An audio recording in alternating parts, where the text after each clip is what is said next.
උදවියටනේ. අපේ ගෙදර උන්ට හායි ගාලා ඉස්සරට යන්නේ. අපේ ගෙදර උන්ට හායි ගාලා. හරි ටිකක් ඉතින් මේ උදව්වක් කරන්නේ මේ කතා කරේ. උදව්වක් කියන්නේ ගුරුදේව. මේ තමා කියන්නේ තමාගේ බිරිඳට මේ දරුවෙක් ලැබෙන්න ඉන්නවා කියලාද? අනේ මන් දන්නේ නැහැ ගුරුදේව. හා. එන්න මහත් වෙනවා කියලා ගහනවා. මැටි පිටියක් තිබුණා එහා පැත්තේ මැටි පිටියේම කාලා ඉවරයි. වලන් කෑලි කනවා අම්මකට කනවා කියලා ගහනවා. අම්මකට කනවා. හරි ඔහොම ඉන්නවෝ ටිකක්. ඔව්. මේ ඔහොම ඉන්නවෝ. අයිය පුගෙදර ගානිය කෙනා කියනවා අපේ ගෙදර කෙනා ඩබිල්ලු.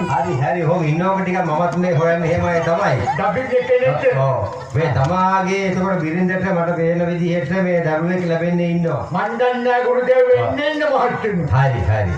මේ තමාට පුළුවන් ද මාව ටිකක් තමාගේ නිවසට එක්කයන්නේ? අනමක්කටි. නැත්නම් මේ තමාගේ බිරිඳව පුළුවන් ද මෙහාට?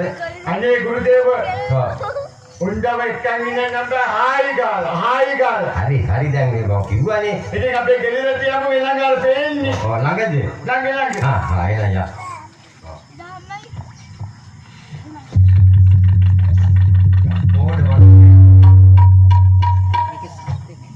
ඔතන ඉන්න ගුරුදේව. සසඳලා. ඔය ආවදානේ? ඔව් අනේ ඉන්න පොඩ්ඩක් පොඩි හදිසියක්. අනේ මට එන්න බෑනේ මං අමාරුවෙන් ඉන්නේ. අමාරුවෙන් හරි එන්නානේ. ඔය අර මං කියපු බෙහෙත් මේ ගෙනාවද? ගුරුදේව ඇවිල්ලා. ගුරුදේව ඇවිල්ලා? හේ. අයියෝ ගුරුදේව එකාවේ මොකටද ආන්නේ? අනේ මේ මගේ අතේ සිරියති බෙබිලක් තියෙන ගුරුදේවක පොඩ්ඩක් බලන්න ඕනේ කියලා ශාස්ත්‍රයක් කියන්නේ. ඔව් චුට්ටක් ඉන්නකෝ එන්න මං ඉනිසර එන්න. බලාගෙන හොඳේ පඩික්කම කකුල දාගන්න එපා. මම එන්නද බස්සන්නේ. එපා මං එන්න. බලාගෙන බහින්නේ. වෙන්න ගුරුදේව අපේ වැඩේ.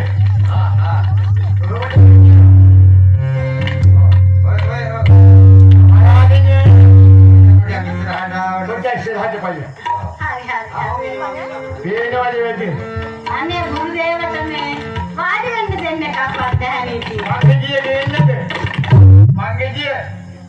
එපා. එන්න මෝල් ගහගෙන ඉන්න. අංගෙඩිය පුළුවන් මිනිස්සු වාඩි වෙන්න. මෝල් ගහයි බැරිද? වෙන ගුරුදේව කොහොමද බජු?